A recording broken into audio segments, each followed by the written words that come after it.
कल आओगे? अभी फोटो में नाम नीचे लिख के दे दो यार।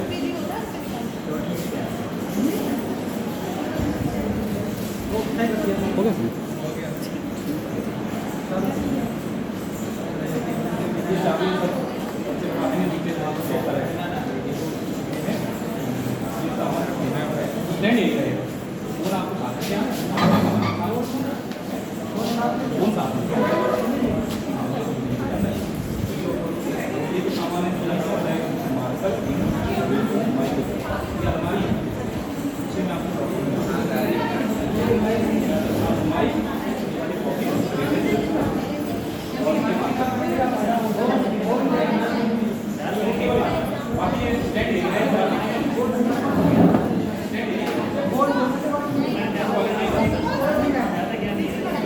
देखिए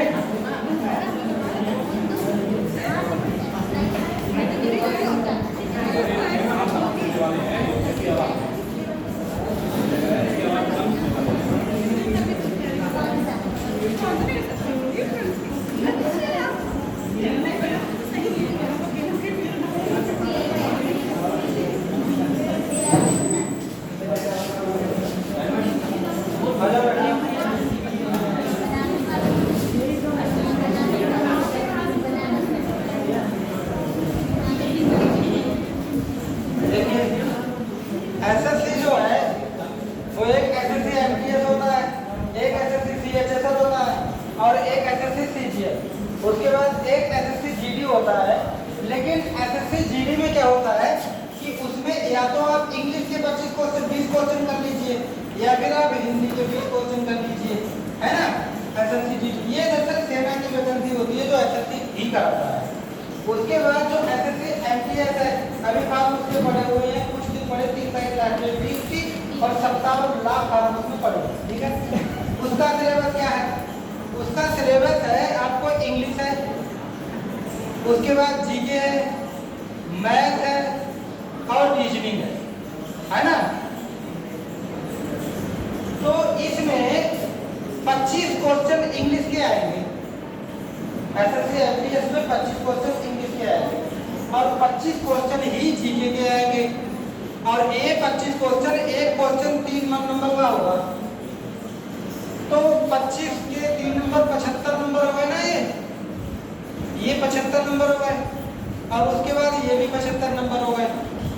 अब ये पूरा टोटल 150 का होता है, 150 नंबर का होता है एमटीएस का। सबसे एसएससी का सरल एग्जाम एमटीएस का होता है, समझ रहे हो? सबसे सरल एग्जाम एमटीएस का होता है। बाकी मैथ के 20 क्वेश्चन आते हैं और उसके बाद 20 क्वेश्चन आते हैं रीजनिंग के, ठीक है। ये आपको केवल क्वालिफाई करना है, इसके नंबर नहीं जुड़ेंगे आपके एग्जाम में, समझ रहे हो बात? इसमें आपको केवल 1/3% आपको नंबर लाने हैं, यानी वही 7-8 नंबर।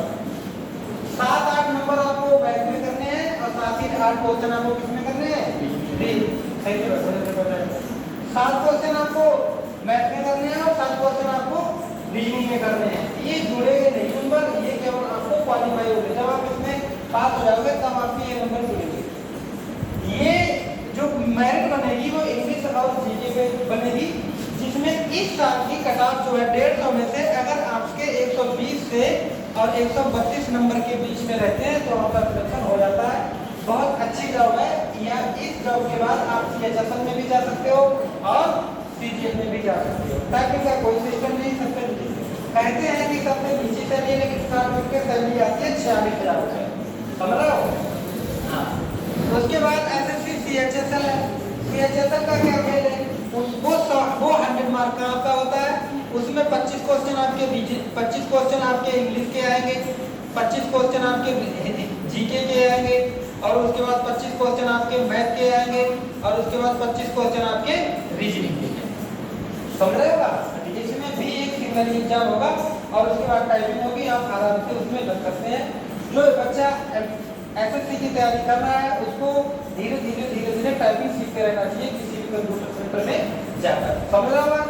ठीक है। सबसे अच्छा जो सबसे हाई लेवल का अच्छी नौकरी, समझ रहे, उसके आगे सारी नौकरियां फेल, जितनी भी भारत सरकार की नौकरियां हैं सबसे अच्छी नौकरी आती है एसएससी सीजीएल की। एसएससी सीजीएल 2 एग्जाम कराता है, एक फ्री कराता है ना। एसएससी सीजीएल 2 एग्जाम कराता है, एक फ्री कराता है और एक मेंस कराता है, और उसके बाद टाइपिंग कराता है। टाइपिंग आपको मेंस के तुरंत ही बाद 10 मिनट बाद देनी होती है। कुछ वैकेंसी है जिसमें टाइपिंग नहीं है, लेकिन मैक्सिमम जो कम जिसकी कट ऑफ कम जाती है, अगर आप चलो टाइपिंग आपको नहीं आती है तो उसके लिए आपको नंबर और ज़्यादा लाने पड़ेंगे, लेकिन जिसमें टाइपिंग होती है उसकी थोड़ी सी कट ऑफ कम चली जाती है। तो फ्री का एग्जाम अगर आप दे रहे हो तो उसमें भी सेम यही क्वेश्चन होंगे, सेम सिलेबस होगा, ठीक है। इस पे या पिछली बार ऐसे ही जो है ये एक 2 नंबर का होता है, 200 क्वेश्चन का होता है। 100 अगर आप 40 नंबर ले आते हो तो फ्री पास हो जाते हो, लेकिन पिछली बार 110 नंबर पे ही फ्री पास हो गए।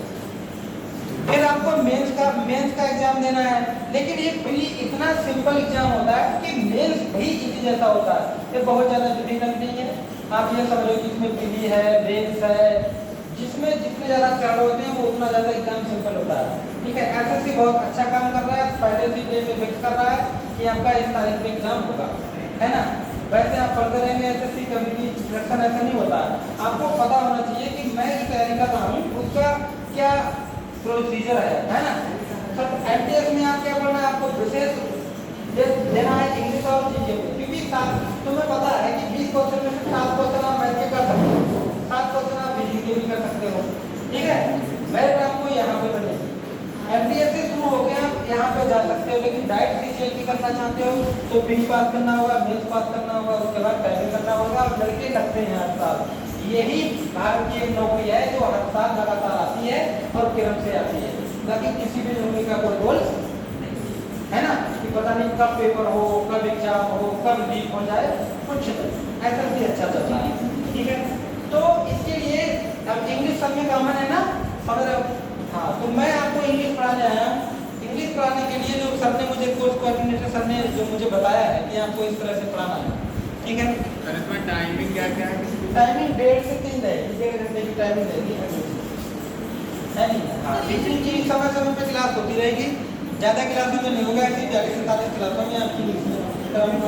और उसके बाद आपको तो इंग्लिश के लिए कोई भी आप नाउन पढ़े, प्रोनाउन पढ़े, है ना। तो देख लीजिए, सबसे पहले डाल लीजिए पार्ट्स ऑफ स्पीच।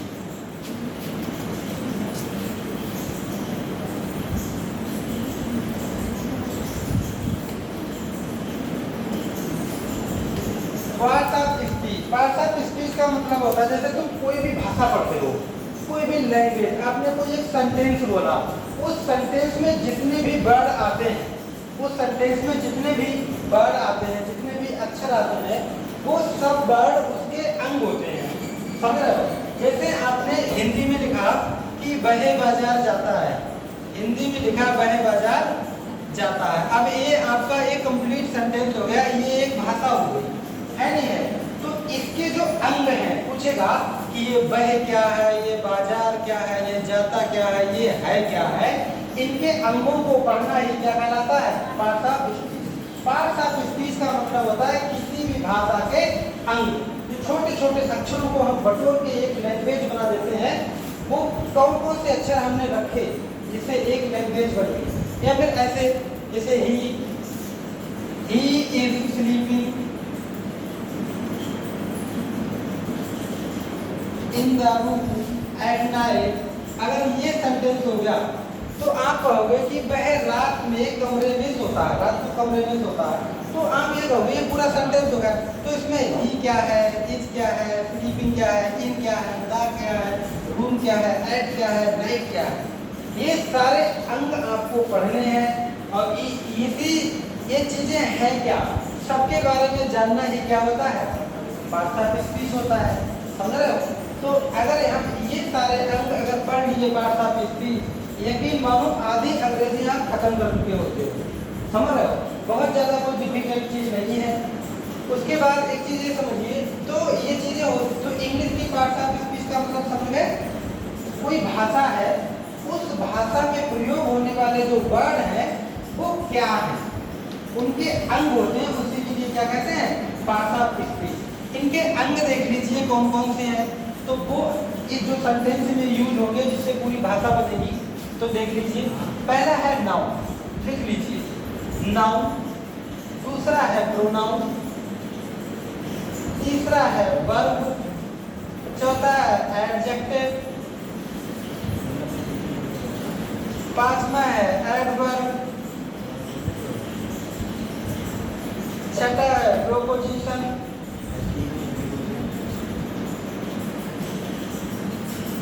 सातवां है कंजंक्शन और आठवां है इंटरजेक्शन।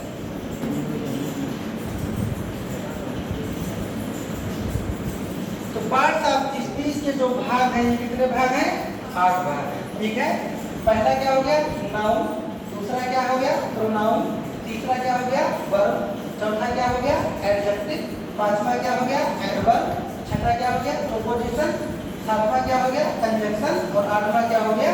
इंटरजेक्शन। जिन लोगों को अंग्रेजी से डर लगता है, आप यकीन मानिए आपको बिल्कुल डर नहीं लगेगा, ये लगेगा कि कितना आसान है, बड़े आराम से हम सीख सकते हैं।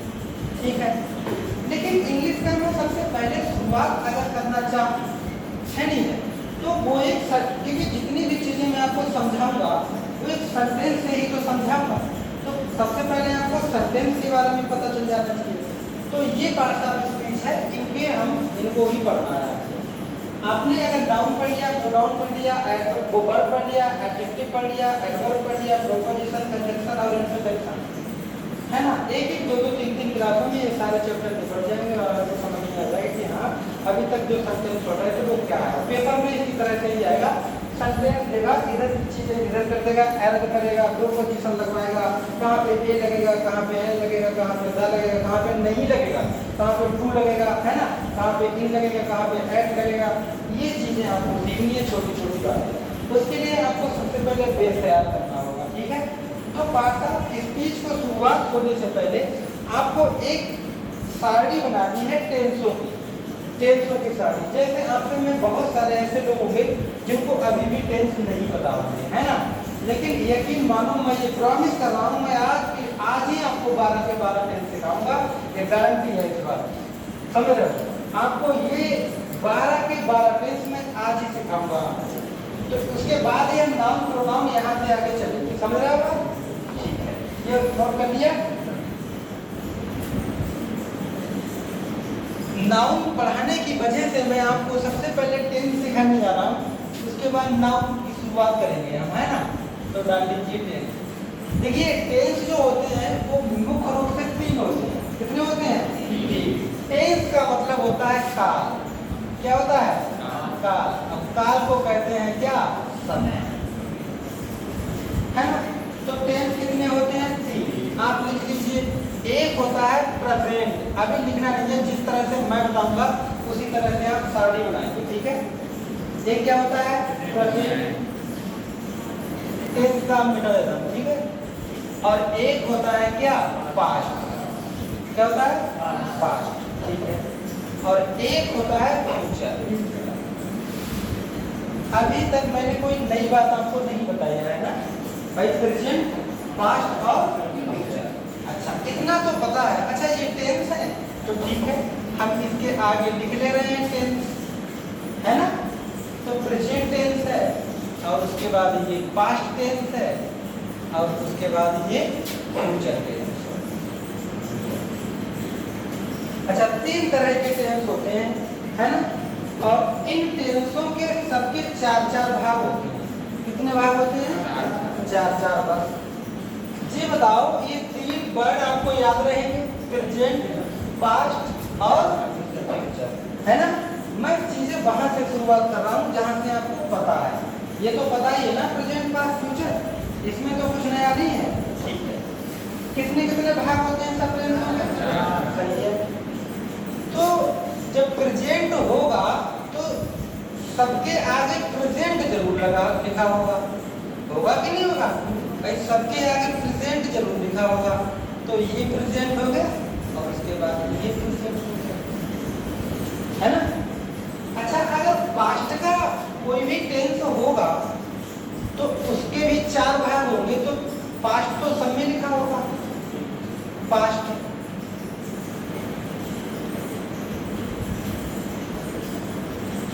पास्ट सब लिखा हुआ वो जो चार जगह पर क्यों ना हो आप पास्ट पास्ट लिख लीजिए। ठीक है, जब प्रेजेंट के चार हैं, पास्ट के चार हैं, तो फ्यूचर के भी तो चार होंगे। आप फ्यूचर के चार लिख लीजिए।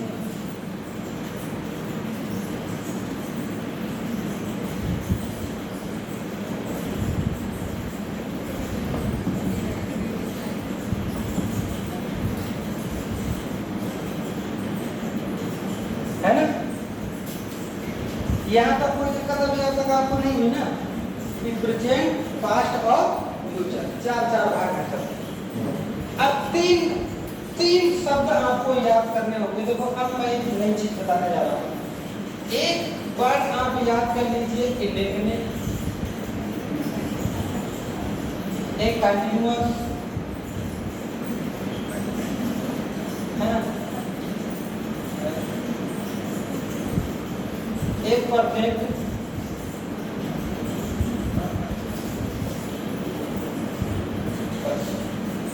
तीन वर्ड आप याद कर लीजिए। कौन कौन से? इंडेफिनिट, कंटीन्यूअस और प्रेजेंट, पास्ट, फ्यूचर तो याद ही था।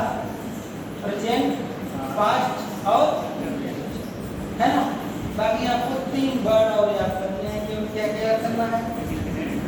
इंडेफिनिट, कंटीन्यूअस और परफेक्ट। ध्यान कर लीजिए, मैं अब कुछ नया नहीं लिखवाऊंगा, केवल यही वर्ड पे पूरे 12 के 12 टेंस बनाऊंगा। एक तो आपने याद कर लिया प्रेजेंट, पास्ट, फ्यूचर, है ना, और एक आपने क्या याद कर लिया, क्या नाम, इंडेफिनिट, कंटीन्यूअस और परफेक्ट। यहाँ पे तो अब वही वर्ड इनमें 12 टेंस में यूज होंगे। कैसे? पहले का पहले मिला दो, दूसरे का दूसरे में मिला दो, तीसरे का तीसरे में मिला दो। तो प्रेजेंट है, प्रेजेंट का पहला कौन सा हो गया? इंडेफिनिट। ठीक है, तो पहला टेंस जो आपका हो गया है वो कौन सा हो गया? Present indefinite. अच्छा, ये टेंस है, टेंस, तो हम इसके बाद भी क्या लगा दे रहे हैं? टेंस लगा दे रहे हैं। कोई दिक्कत तो नहीं होता। अच्छा, दूसरे में क्या लगाओगे बताओ? दूसरे में क्या लगाओगे? तो दूसरा हो गया आपका प्रेजेंट, प्रेजेंट कंटिन्यूअस, है ना। उसके बाद टेंस लिख लीजिए, टेंस लिख लीजिए। फिर आपका तीसरे नंबर क्या आएगा? Present perfect.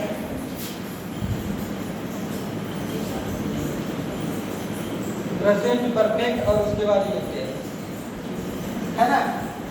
कोई दिक्कत तो नहीं है ना। तो present indefinite, present continuous, present perfect. ठीक है, आगे देख लीजिए। ऐसे ही सेम वही वर्ड यहाँ मिला दीजिए। प्रेजेंट इंडेफिनिट, प्रेजेंट वो पास्ट इंडेफिनिट, और उसके बाद पास्ट कंटीन्यूअस और पास्ट परफेक्ट, और पास्ट परफेक्ट वो बाद में देखेंगे। तीन ही तो लिखवाए हैं, कितने लिखवाए हैं? प्रेजेंट इंडेफिनिट, वो past indefinite, past continuous, past perfect. इधर देखिए फ्यूचर इंडेफिनिट, उसके बाद फ्यूचर कंटीन्यूअस और फ्यूचर परफेक्ट। इनके आगे आप टेंस भी लिख लीजिए।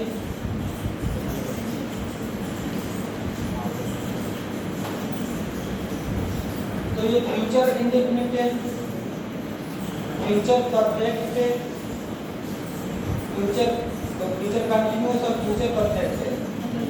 बताइए यहाँ तक समझ में आया है ना भाई? प्रेजेंट, पास्ट और फ्यूचर, इंडेफिनिट, कंटीन्यूअस और परफेक्ट। अब ये 9 ही तो हुए, लेकिन चौथे वाला इसलिए मैंने नहीं लिखवाया था कि वो इन्हीं से बनाना है। कैसे बनाना? देखिए, रिवर्स में जाइए, ये परफेक्ट कंटीन्यूअस दोनों को मिला दीजिए, दोनों को मिला देना है ना। लास्ट वाले में सब मिला देना है। तो लास्ट वाले में आप क्या लिख दोगे? परफेक्ट। कंटिन्यूअस। ये परफेक्ट था और दूसरा वाला क्या था? कंटिन्यूअस। बताओ ये बात समझ में आई? तो चौथा वाला क्या हो गया? Present perfect continuous. आगे देख लीजिए, ये हो गया पास्ट परफेक्ट कंटिन्यूअस। ऐसे ही फ्यूचर परफेक्ट कंटिन्यूअस। बताओ बात समझ में आया है ना? कितने वर्ड इसमें सारे यूज हैं? 3 वर्ड, वो प्रेजेंट पास्ट और फ्यूचर। और क्या यूज किया मैंने? 3 वर्ड ये इंडेफिनिट, कंटिन्यूअस और परफेक्ट। अब बताओ 12 के 12 टेंस बने हैं, present indefinite, present continuous, present perfect और present perfect continuous. Same line देखिए, indefinite tense, continuous tense, perfect tense, perfect continuous tense.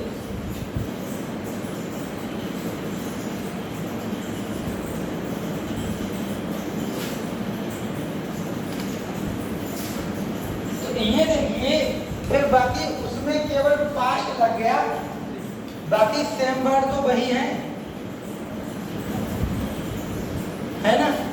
इसमें फ्यूचर लग गया, बाकी सेम वर्ड देखिए वही है। तो ये 12 टेंस है। अच्छा, अब बात आती है कि टेंसों की हेल्पिंग वर्ब पता लग जाए, कौन से टेंस में कौन सी हेल्पिंग वर्ब लगती है ना? और ये पता लग जाए कि कौन सी वर्ब की फर्स्ट फॉर्म लगती है या सेकंड फॉर्म लगती है, थर्ड फॉर्म। आप बताओ वर्ब की कितनी फॉर्म होती है? मेन रूप से 3 फॉर्म होती है। मेन रूप से कितनी फॉर्म होती है? 3 फॉर्म। देखिए बड़े ध्यान रखना, वर्ब की मेन रूप से 3 फॉर्म होती है, फर्स्ट फॉर्म, एक सेकंड फॉर्म और एक।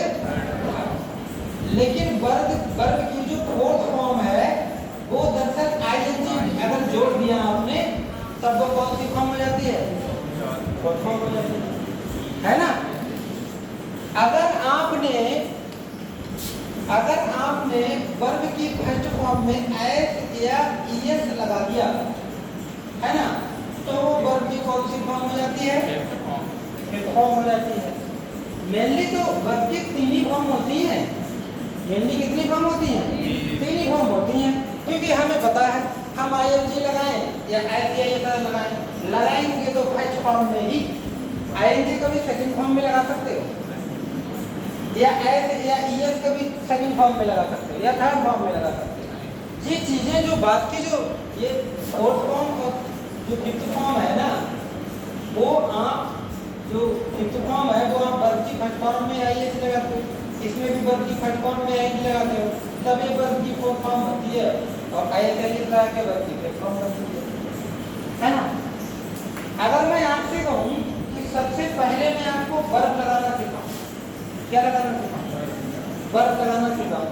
मैं आपसे ये कह दूं कि ऐसा है, आप जब भी वर्ब लगाएं तो सब में वर्ब की फर्स्ट फॉर्म लगाएं।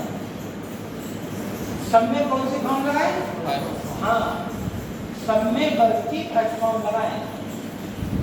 ठीक है, दिमाग में बिठा लीजिएगा, सब में वर्ब की, लेकिन केवल थर्ड वाले में थर्ड फॉर्म लगाएं। थर्ड वाले में क्या दिक्कत है? सब में वर्ब की फर्स्ट फॉर्म लगाओ, ओनली थर्ड वाले में कौन सी लगाओ? सिंपल है ना? देखो पास्ट डेफिनेट, इसमें लगाया मैंने वर्ब की कौन सी फॉर्म? First form. वर्ब की कौन सी फॉर्म? इसमें लगाई मैंने कौन सी? वर्ब की 1, 2 और 3। तीसरा कौन सा है? Present perfect. तीसरा वाला है तो इसमें मैं लगा दूंगा वर्ब की कौन सी फॉर्म। बाकी मुझे सब में कौन सी फॉर्म लगानी है? सिंपल, कोई दिक्कत वाली बात तो नहीं है। सब में मैंने वर्ब की फर्स्ट फॉर्म लगाई, फिर थर्ड फॉर्म किसमें लगाई? आपके दिमाग में अगर आ रहा हो कि सर सेकंड फॉर्म आपने कहीं पे नहीं लगवाई, तो मैं कहूँगा सेकंड फॉर्म किसी में नहीं लगती। एक सेंटेंस में लगती है, एक टेंस में लगती है, वो भी सारे सेंटेंसों में उसके नहीं लगती है, केवल अफर्मेटिव में लगती है। जिसमें लगती है सेकंड फॉर्म उसमें भी सब्सटेंटिव उसमें नहीं लगती, अफर्मेटिव में लगती है। तो मैं कह सकता हूँ छोड़ो उसको, सब में क्या लगाओ वर्ब की थर्ड फॉर्म।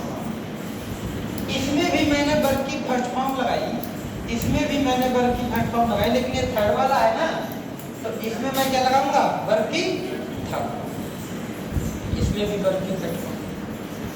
अच्छा, इसमें भी मैं वर्ब की थर्ड फॉर्म लगा रहा हूँ, इसमें भी थर्ड फॉर्म लगा रहा हूँ, केवल ये थर्ड वाला है इसीलिए मैंने थर्ड वाले में कौन सी फॉर्म लगाई।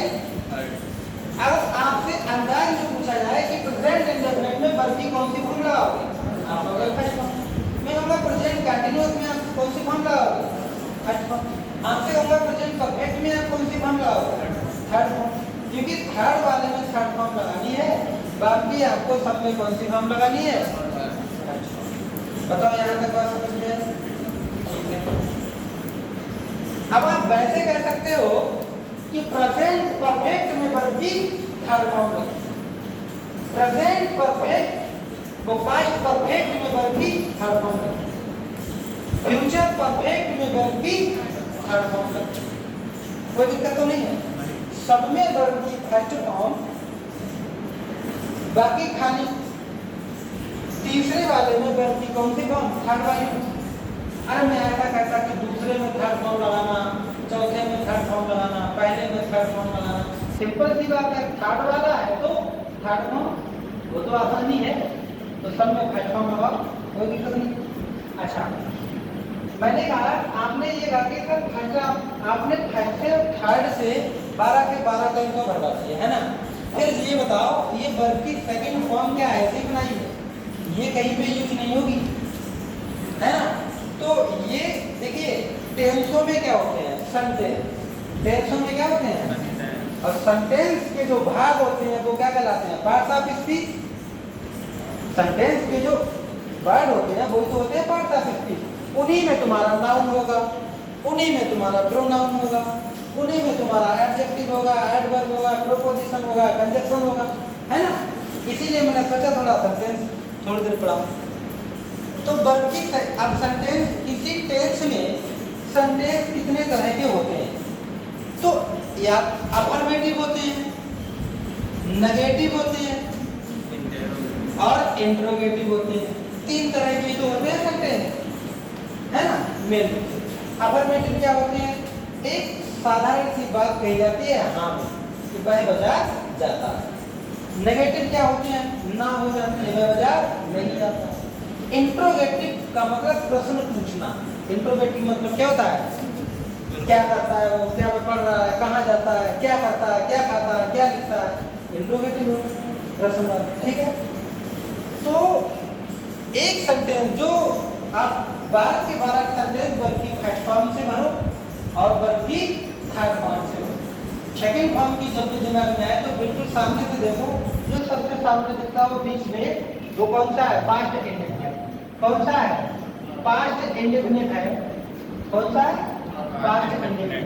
तो इसमें आप क्या करोगे कि जो अफर्मेटिव सेंटेंस है इसमें तो आप लगाओगे वर्ब की सेकंड फॉर्म, वरना चाहे नेगेटिव ले लो इसका और चाहे इंट्रोगेटिव ले लो, उसमें भी वर्ब की कौन सी फॉर्म लगेगी, फर्स्ट फॉर्म।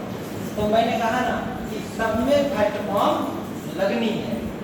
अगर आप मैंने कहा कि सब में फर्स्ट फॉर्म लगाओ, आप में से कोई बोला नहीं कि सर पास्ट इंडेफिनिट में तो अफर्मेटिव लगती है, वो पास्ट इंडेफिनिट में तो वर्ब की सेकंड फॉर्म लगती है, तो मैं ये कहता हूं आपसे कि ये बताओ, मैं कह रहा हूँ कि पास्ट इंडेफिनिट में वर्ब की फर्स्ट फॉर्म लगती है, मैं क्या गलत कह रहा हूँ, आप कह रहे हो सर वर्ब की सेकंड फॉर्म लगती है, तो आप भी गलत नहीं कह रहे हो, है ना।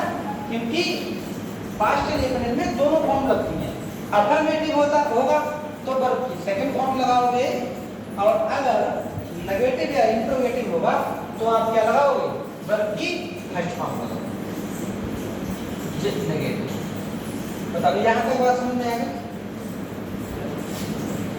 अब आपको समझना है हेल्पिंग वर्ब, क्या समझना है, हेल्पिंग वर्ब समझने के लिए हिंदी में सेंटेंस पता होना चाहिए, है ना, कि इसमें ता है आ रहा है, रहा है आ रहा है, या चुका है आ रहा है, या गा, तभी तो आइडिया लगाओगे कि हेल्पिंग वर्ब कौन सी लगाएं, है ना।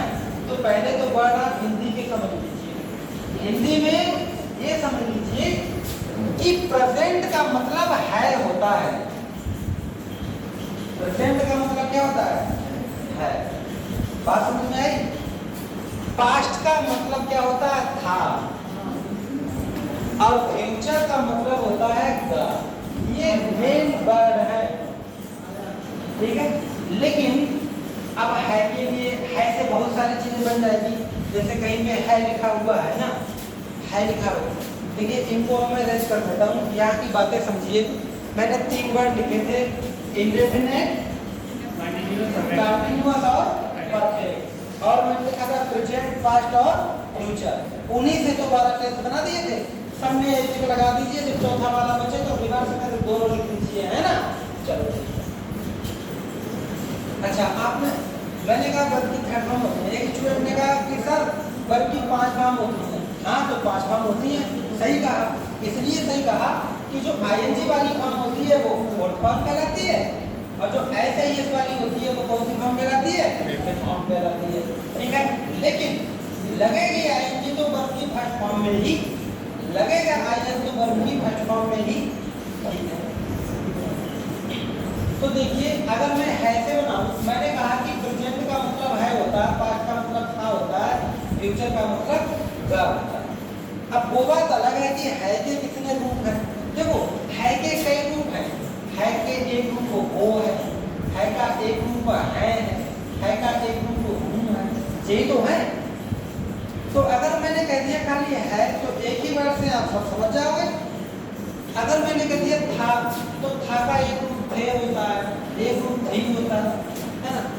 गा का एक रूप थी होता है, एक थे होता है, ठीक है।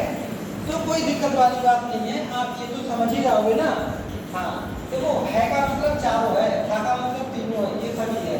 तो आप ये समझ जाना कि अगर सेंटेंस में है लिखा है तो फिर वो किसका है? अगर सेंटेंस में था लिखा है तो पास्ट का है। अगर प्रेजेंट में मतलब गा लिखा है तो गा सेंटेंस में गा लिखा है तो वो किसका है? फ्यूचर का है। अच्छा, तो मैं अगर कहे तो हिंदी में कि जितना भी है तो सब में ऐसा कोई टेंस नहीं, इनके सब में हिंदी में है आएगा कि नहीं आएगा बताओ? आप ये मत कहना कि हूँ आएगा, वो भी तो हाँ का ही है, उसका ध्यान ना दो, है नहीं है। अब ग्रेजुएशन के करीब में हो गए सब लोग, ग्रेजुएशन कर रहा होगा, किसी का ग्रेजुएशन हो चुका होगा, तो ये तो इतना समझ सकते। पास्ट का जितना भी है उसमें था होगा, सब में क्या होगा? था होगा। था के अगर थी हो सकता है, थे हो सकता है, कोई दिक्कत वाली बात नहीं है। अच्छा, उसके बाद फ्यूचर, फ्यूचर में आपका गा होगा, गा होगा और गा होगा और गा होगा। यहाँ तक बात समझ में आई? आगे देखिए, उसके बाद अब मैं अगर कोई ऐसा होता ना, पहले हम टीचर कहा करता था कि वह खाना खा रहा है, बताओ कौन सा सेंटेंस, बताओ इसमें कौन सा टेंस है, तो कहते थे प्रेजेंट कंटीन्यूअस। तो जिसको पता है तो उसका तो सही हो गया अंदाज। प्रेजेंट इंडेफिनिट है, प्रेजेंट फिर पास्ट में ले गए, या पास्ट कंटीन्यूअस या फ्यूचर इंडेफिनिट, अंदाज से कह दिया मार बच्चा है। तो अब आप ऐसा करना आज से, अब मैं आपको 12 में नहीं घुमाऊंगा, अब मैं आपको 4 में घुमाऊंगा। कैसे? आपको अगर अंदाज से बताना हो तो आप ये समझना कि कुछ नहीं पता है लिखा है तो इतना पता है कि ये प्रेजेंट का है, बस इधर मत जाना, है ना। है लिखा है तो इधर ही रहना, भले ही आप अंदाज से कहना कि सर वो प्रेजेंट इंडेफिनिट का है, या कहना प्रेजेंट कंटीन्यूअस का है, या कहना प्रेजेंट परफेक्ट का है, प्रेजेंट परफेक्ट का है। भाई है तो प्रेजेंट है ना। अब आप अगर आपने प्रेजेंट इंडेफिनिट का मैं सेंटेंस बोला और आपने कह दिया प्रेजेंट कंटीन्यूअस, चलो ज्यादा बड़ी गलती नहीं है।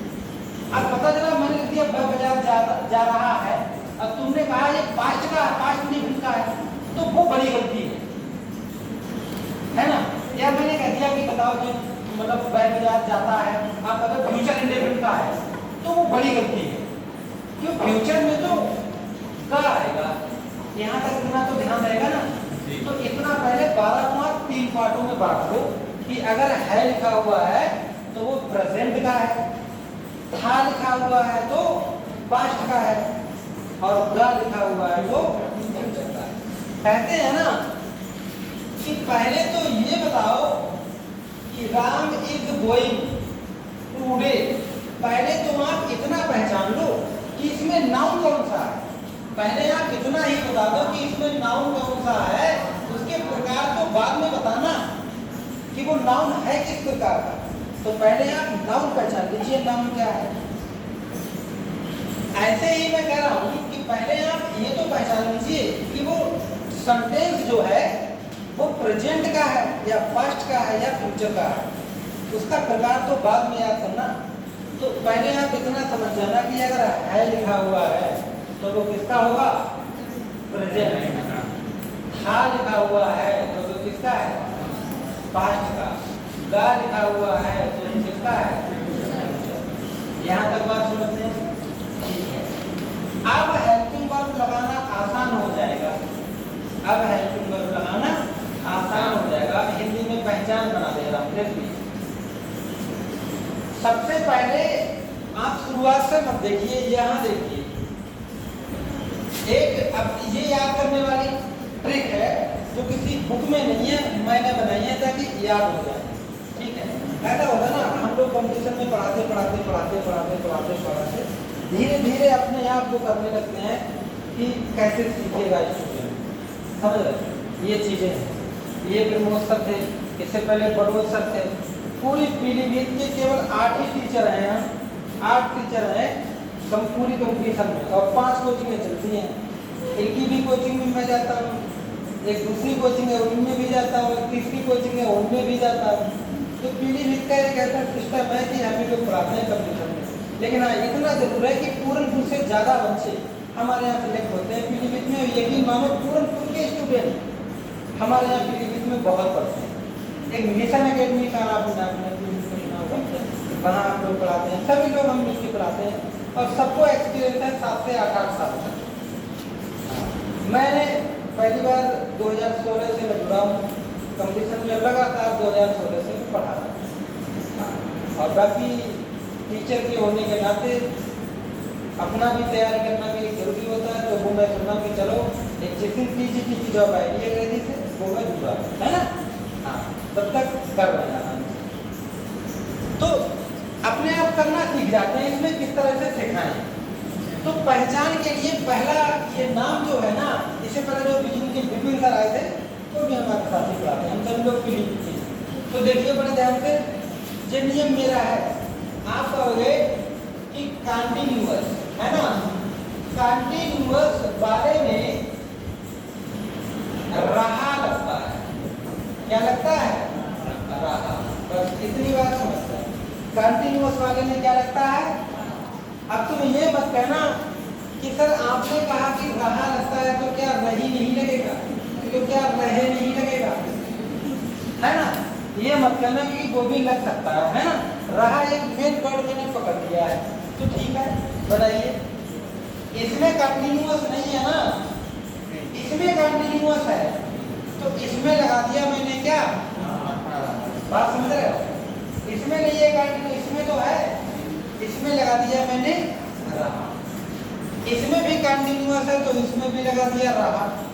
इसमें नहीं है, इसमें है, इसमें लगा दिया रहा, और इसमें लगा दिया रहा, और इसमें लगा दिया रहा।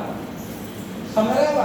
अब मुझे बताओ आप, प्रेजेंट कंटिन्यूअस के सेंटेंस है, पहचान होती है अंत में, क्या होती है। अब मुझे बताओ प्रेजेंट कंटिन्यूअस की पहचान क्या है, रहा है। अगर किसी में रहा है आ जाए तो वो कौन सा टेंस है, वो बात अलग है, रही है आ सकता है, रहे हैं आ सकता है। अगर किसी में रहा था है तो वो कौन सा टेंस है। अब रहा का तो बन नहीं रहा है, रहेगा तो बनेगा। किसी में रहेगा, रहा भी आए और गा भी जाए तो वो किसका है, फ्यूचर कंटिन्यूअस। समझ रहे हो बात, ठीक है। तो ऐसे ही इसमें अगर मैं कहूँ तो प्रेजेंट कंटिन्यूअस, देखिए अब इसकी कैसे बनाओगे, सेंटेंस में टेंस में अब आप पहचान चुकी होगी। सुनो, मैंने क्या बताया, प्रेजेंट का मतलब क्या बताया, पास्ट का मतलब क्या बताया, फ्यूचर का मतलब क्या बताया, समझ रहे। बाकी मैंने कहा कि कंटिन्यूअस है तो क्या होगा, तो अगर मैं यहाँ पे कह देता हूँ कि ये बताओ आप प्रेजेंट कंटिन्यूअस की हेल्पिंग वर्ब क्या होगी, प्रेजेंट कंटिन्यूअस की हिंदी पहचान क्या होगी, तो आप कहोगे सर जी प्रेजेंट का मतलब तो आपने है बताया और कंटिन्यूअस का मतलब आपने क्या बताया, तो प्रेजेंट कंटिन्यूअस की पहचान क्या हो गई, रहा है। कोई बात नहीं, प्रेजेंट का वर्ड है याद हो ना हो, लेकिन है में रहना, था में मत जाना, गा में मत जाना, है ना। तो बताओ ये प्रेजेंट कंटिन्यूअस की पहचान क्या हो गई, पास्ट कंटिन्यूअस की पहचान, फ्यूचर कंटिन्यूअस की पहचान, कोई दिक्कत वाली बात नहीं। अच्छा, ये बनाने के चक्कर में ना, ट्रिक बनाने के चक्कर में एक बात बिगड़ गई, कौन सी, कि प्रेजेंट कंटिन्यूअस की भी पहचान रहा है हो गई है, और प्रेजेंट परफेक्ट की भी पहचान, प्रेजेंट परफेक्ट कंटिन्यूअस की भी पहचान क्या हो गई, है ना। ये तो दोनों पहचाने एक जैसी होगी तो दिक्कत होगी। थोड़ी सी पहचान बता दो जिससे हम अंदाजा लगा लें कि प्रेजेंट कंटिन्यूअस का है ये या फिर प्रेजेंट परफेक्ट कंटिन्यूअस का है। मैं कहता हूँ कि देखो ये दो वर्ड का है टेंस, अब दो वर्ड की हो गई हेल्पिंग वर्ब, तो इसमें छेड़छाड़ नहीं मतलब है ना। अगर थोड़ी सी पहचान बनानी है तो इसमें बना दो, क्योंकि ये कितने वर्ड का हो गया, 3 वर्ड का, तो इसी की पहचान 3 वर्डों में कर दो। तो इसमें रहा के साथ प्लस समय अवश्य दिया होगा, क्या दिया होगा, आगे बात समझ में ठीक है। तो इसमें भी रहा था के साथ प्लस क्या दिया होगा, रहा था के साथ नीचे लिखो, बराबर में मत लिखो, प्लस समय। उसके बाद रहा था के साथ प्लस में क्या दे रखा होगा, समय। इसमें रहेगा के साथ प्लस में क्या दे रखा होगा, अगर रहा लिखा हुआ है, रहा है तो वो प्रेजेंट कंटिन्यूअस, अब अगर उसके साथ समय भी है तो दूसरे से उठा के उसको किसमें ले जाओ, चौथे में ले जाओ, प्रेजेंट परफेक्ट। देखिए मैं एक सेंटेंस बनाता हूँ, जैसे पहला सेंटेंस है, वह दिल्ली जा रहा है, ठीक है, रहा है आ गया, रहा है यहाँ आ गया, तो ये सेंटेंस हो गया प्रेजेंट कंटिन्यूअस।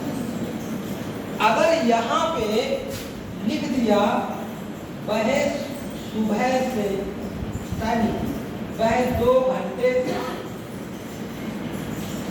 दिल्ली जा रहा है, जा रहा है, देखो दोनों में आ रहा है और रहा है, लेकिन इसमें 2 घंटे से उसने क्या दे दिया, ठीक है। तो रहा है लिखा हुआ तो प्रेजेंट कंटिन्यूअस, लेकिन अगर समय भी दे दिया तो प्रेजेंट परफेक्ट। कोई दिक्कत वाली तो बात नहीं है, बताओ है, कोई दिक्कत वाली बात नहीं है ना।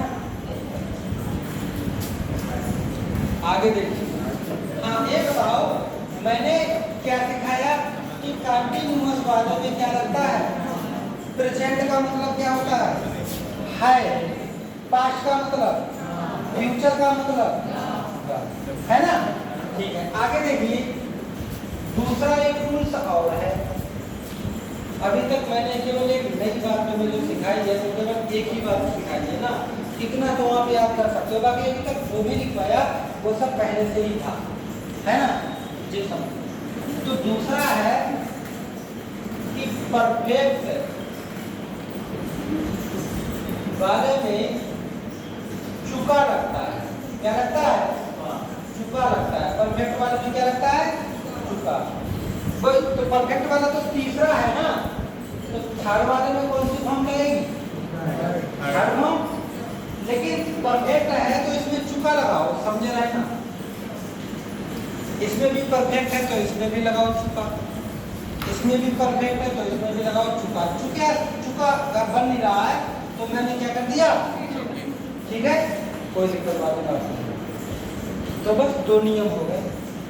कंटिन्यूअस वाले में आप रहा लगाओ, है ना, परफेक्ट वाले में आप क्या लगाओ, छुपा लगाओ। अब दिक्कत ये, जैसे वहां दिक्कत हुई थी ना, कंटिन्यूअस और कंटिन्यूअस दोनों की वजह से पहचान एक ही जैसी हो गई थी, दोनों की रहा है, उसका सॉल्यूशन बताओ कैसे निकाला। उसमें समय बड़ा सेंटेंस बड़ा नाम था तो उसमें और बढ़ा दिया, कंटिन्यूअस उसमें समय लगा दिया।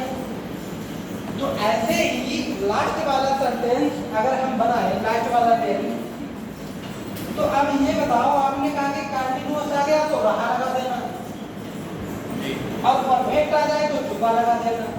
इसमें दोनों आ गए, तो क्या दोनों लगाए, कैसे लगा दोगे दोनों? आपने कहा कंटिन्यूअस आए तो रहा लगाना, परफेक्ट आए तो छुपा लगाना, सब बात बन गई, इसमें दोनों आ गए।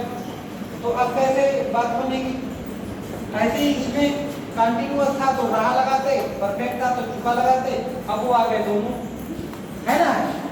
बात समझ रहे हो? क्या सीखा? कंटिन्यूअस वाले में क्या आएगा, रहा, परफेक्ट वाले में क्या आएगा, छुपा। ठीक है। अगर जो तीसरा देखिए, अगर परफेक्ट, बता रहा हूं मैं, ध्यान देना, परफेक्ट और कंटिन्यूअस दोनों हो, है ना।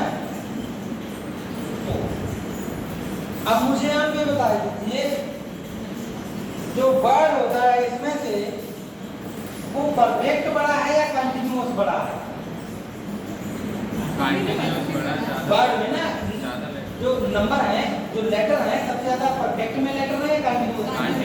कंटिन्यूअस में लेटर ज्यादा है, वो बड़े हैं, तो उसकी बात मानो, किसकी बात मानो? हाँ, तो इसीलिए हेल्पिंग वर्ब किसके हिसाब से लगाओगे, बड़े के हिसाब से लगाओगे। बात समझ में आई? किसके हिसाब से लगाओगे?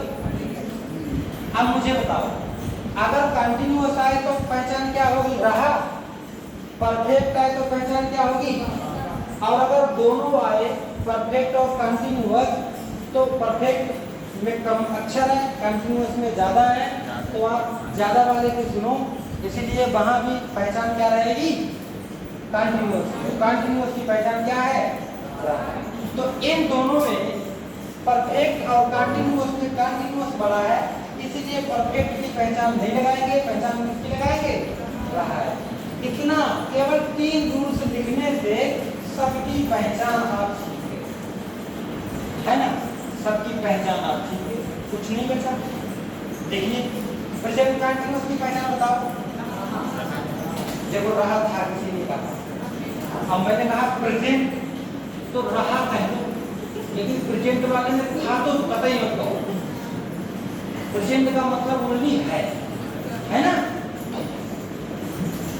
अच्छा, प्रेजेंट परफेक्ट, सर इस प्रेजेंट का मतलब है और परफेक्ट मतलब उसका, प्रेजेंट परफेक्ट कंटिन्यूअस, हाँ प्रेजेंट का मतलब है, ठीक है, परफेक्ट का मतलब छुपा, लेकिन इसमें कंटिन्यूअस भी है, तो दोनों में से एक का लगाएंगे, किसका, तो रहा, दोनों अब एक जैसी हो गई, तो बड़ा है तो इसलिए क्या हो गया, ठीक है। आप बताओ 5 कंटिन्यूअस की है पहचान, रहा, 5 परफेक्ट की पहचान, और 5 परफेक्ट कंटिन्यूअस की पहचान, प्लस, अच्छा, फ्यूचर कंटिन्यूअस की पहचान, फ्यूचर परफेक्ट की, और फ्यूचर परफेक्ट कंटिन्यूअस की रहेगा, और प्लस समय। समझ में आई? अब आप कहोगे कि सर पहले सब छोड़ दिए, तो कुछ नहीं, पहले की तो यही लगेगी ना, यहाँ से शुरुआत करी है, इनकी बता दो कुछ। ऐसा है ना, प्राइवेट स्कूल में टीचर बहुत बदलते हैं, हम पढ़ते थे छोटी क्लास में, आप भी पढ़ते हुए, तो जो टीचर अंग्रेजी का आया उसने सबसे पहले टेंथ पढ़ाया, जिन हिंदी वाक्यों के अंत में था हुआ था, प्रेजेंट इंडेफिनिट कहलाता है।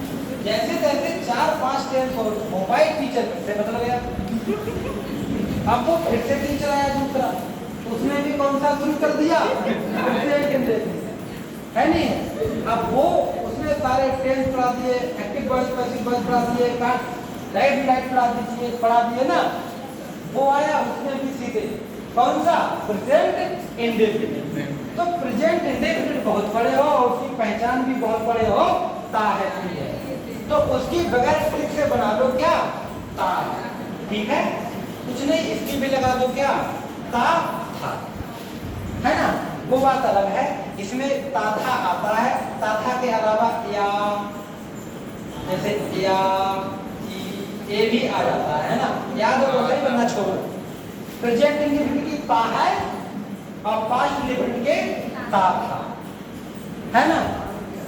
तो मैंने आपसे कहा कि आप टेंस में अगर वर्ब लगाओ तो सब में कौन सी लगाओ? फर्स्ट फॉर्म लगाओ। बाकी थर्ड वाले में कौन सी लगाओ? थर्ड फॉर्म लगाओ। वर्ब की सेकंड फॉर्म बची, किसमें लगाओगे? पास्ट इंडेफिनिट में। लेकिन उसमें ज्यादा देर तक नहीं लगाओगे, जब तक अफर्मेटिव है तब तक लगाओगे ना, वरना उसमें भी क्या लगाने लगोगे? बताओ, कोई दिक्कत वाली बात तो नहीं है? कोई दिक्कत वाली बात नहीं है ना? ठीक है। अच्छा, एक बात, अब चौथा रूल्स देखिए, चौथा देखिए, ये रूल्स लिख लेना हमेशा, है ना। चौथा मैं यकीन कर रहा हूँ, देखिए आपने 6, 7, 8, 9, 10, 11, 12 टेंस नहीं सीखी। मैं अगर आपको 1-1.5 घंटे पढ़ा रहा हूँ और आपने घर पे जाके अगर 1 घंटे पढ़ लिया, कुछ पढ़ा भी नहीं, आप टीवी देखते देखते बस दूसरे पन्ने में लिख लेना, इस पन्ने से उठा के दूसरे पन्ने में लिख लेना, फिर भी याद हो जाएगा। मेरा फ्रेंड, पूरे दिन हमारा काम है क्रिकेट खेलना, पूरे दिन क्रिकेट खेलते थे, रात को पढ़ते थे। एक किताब ले ली है, आज मैं आया, परसों आया, मैंने सोचा कोई बात नहीं, 2 किताब साथ ही रहती है, इंग्लिश की, टीचर में यार पढ़ते रहेंगे तो लेकिन जितनी देर पढ़ना है कलम चलनी है, लिखने से याद होता है, आप खाली पढ़ोगे नहीं होगा, कलम चलनी चाहिए। अभी झारखंड का पेपर हुआ, झारखंड में रात दिन क्रिकेट खेलना, और उसके बाद किसी को पता करने लगा पीजीटी में सिलेक्ट हुआ है। जानते हैं पीजीटी का मतलब होता है पोस्ट ग्रेजुएशन वाली जॉब होती है, इंटर कॉलेज का जीव विज्ञान का लेक्चरर बना है, सैलरी है 87,000 शुरुआत में है। मैंने उसमें झारखंड में डाला नहीं, मेरे थोड़ी प्रॉब्लम्स है, मैं बाहर जा नहीं सकता, शाम को घर पहुंचना ही पहुंचना, तो डाल दिया उसने फार्म, बोल रखा। कितनी ईमानदारी, कितनी सिलेबस के अनुसार थोड़ा थोड़ा पढ़ते रहे, लगे। क्या हुआ, लिखता था, उसकी एक ही आदत थी, कुछ नहीं करना है, जो कॉपी देख देख के हम लिख रहे हैं, लिखने से होता। मैं कह रही ना, आपने मैंने लिख पाया, आप घर जाके अगर दूसरे पन्ने में जो एक बार आपने अपने आप से बना दिया ना, तो फिर कभी दिक्कत नहीं होगी। अब ये दिक्कत नहीं है तो पूरी इंग्लिश में दिक्कत नहीं है, डायरेक्ट वैसे कुछ कहीं पे जाओ कहीं पे कर लेना, ये समझ। तो देखिए चौथा बार पहले में रहा है, कंटीन्यूअस वाले में क्या लगता है? रहा। परफेक्ट वाले में क्या लगता है? चुका। परफेक्ट कंटीन्यूअस दोनों आ जाए तो किसकी बात मानोगे? चौथे वाले रूल्स में क्या है देखो,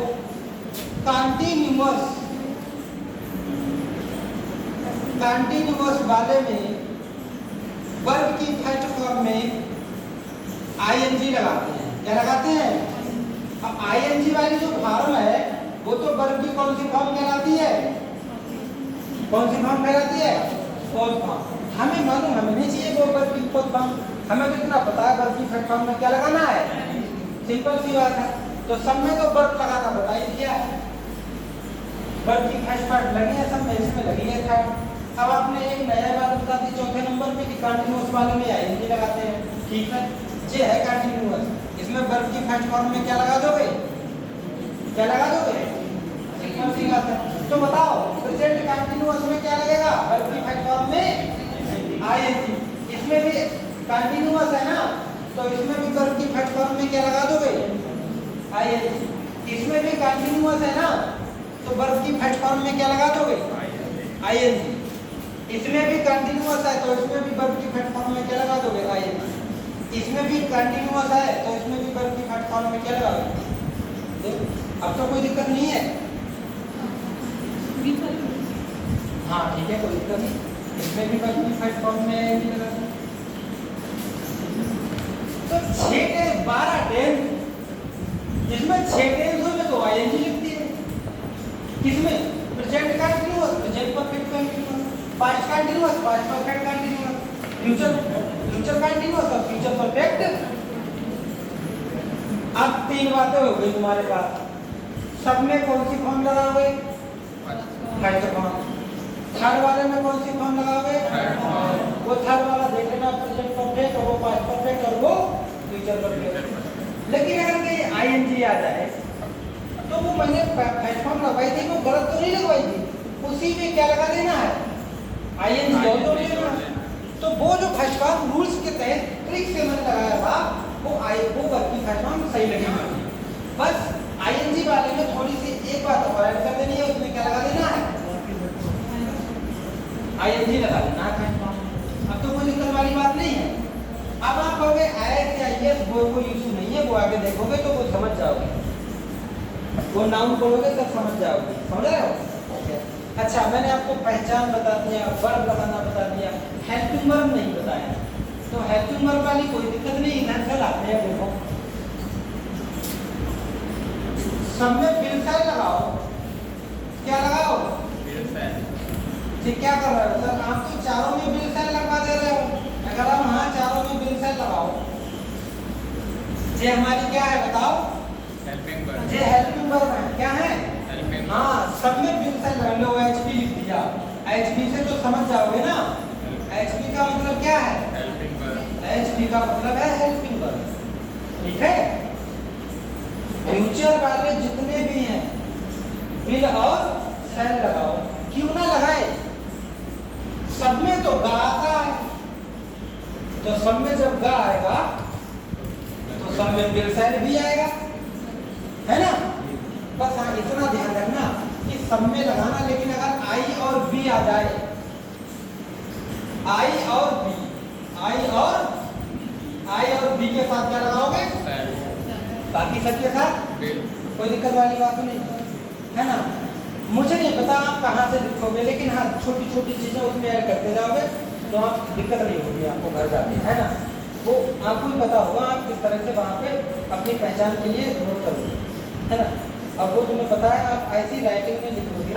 ऐसा था, हमने सोचा कि बड़ी बड़ी वैकेंसी नहीं आ रही है, चलो आप बीटीसी कर लें। तो मैंने 2022 में बीटीसी फॉर्म डाल दिए थे, तो तीसरा सेमेस्टर मेरा चल रहा था, तो वो अभी एग्जाम हुई। तो उसमें हम गए पहले दिन पेपर देने, तो पेपर देने देख रहे हैं, लेकिन वो डाइट के लड़के वो पहले से ही उनको पेपर मिल जा रहा है आधे घंटे पहले। बात सब तक वो सब बाहर बोला बना के सब देख रहे थे, ज़्यादा नहीं मिला था, केवल ऑब्जेक्टिव उनको मिल रहे थे।